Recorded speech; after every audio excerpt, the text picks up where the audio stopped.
Nakita na mga idol ang epekto kung mayroong legit na center itong Golden State Warriors sa loob. Halimbawa si Quentin Post sa kanilang laban kontra Chicago Bulls, ito'y bumagsak ng 20 points, 5 rebounds, 3 assists at nakapasok ng 5 tres.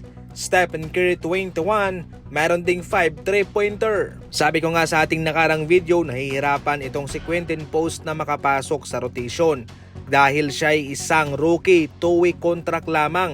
Subalit ngayon sa kanyang ipinakitang performance mga idol, posible nga siyang gamitin pa ni Coach Steve Kerr sa kanilang mga laban sa regular season. Walang problema naman sana, nandyan si Quentin Post. Kaso mga idol, given sa kanyang kontrata na 2-week contract lamang, bawal siyang maglaro sa playoff.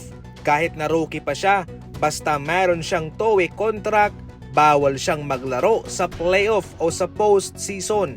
Kaya definitely, dapat pa rin talagang kumuha ng isang big man itong Golden State Warriors. Pero kahit papano sa regular season ay meron silang katulong kay Quentin Post. Maganda rin naman ang ambag ng kanilang bangko, 83 points mga idol.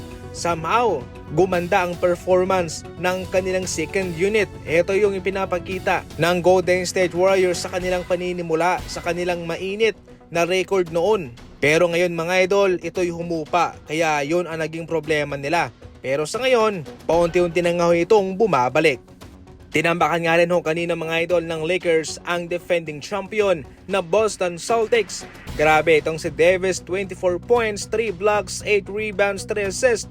Reeves, 23 points at LeBron, 20 puntos, 14 rebounds. Porzingis 22, Brown 17, Tatum 16 points. Shinutdown dito ng Lakers mga idol itong defending champion. Grabe yung kanilang depensa. Hindi nakaporma itong sina Tatum and Jaylen Brown. Delikado rito ang defending champion mga idol.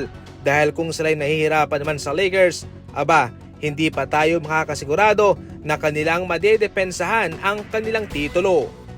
Snub naman itong si LaMelo Ball mga idol para sa All-Star starter. Pinangungunahan nga ho ni LaMelo Ball mga idol ang botohan sa first, second, and third return ng mga boto galing sa fan.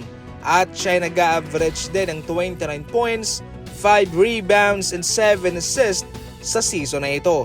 Ngunit hindi nga siya napili para sa All-Star starter. Kaya sa ngayon siya ay pinangangalanang malaking snub sa All-Star. Hindi naman kasi yung mga boto ng fan yung masusunod mga idol. 50% ng mga boto sa All-Star ay galing sa mga fans, 25% galing sa mga players, 25% galing sa media. Ipagpalagay na lang natin na number 1 siya galing sa mga fans, pero kinulang naman siya galing sa kanyang mga kapwa manlalaro at sa media, kaya hindi talaga siya mapipili mga idol para sa starter.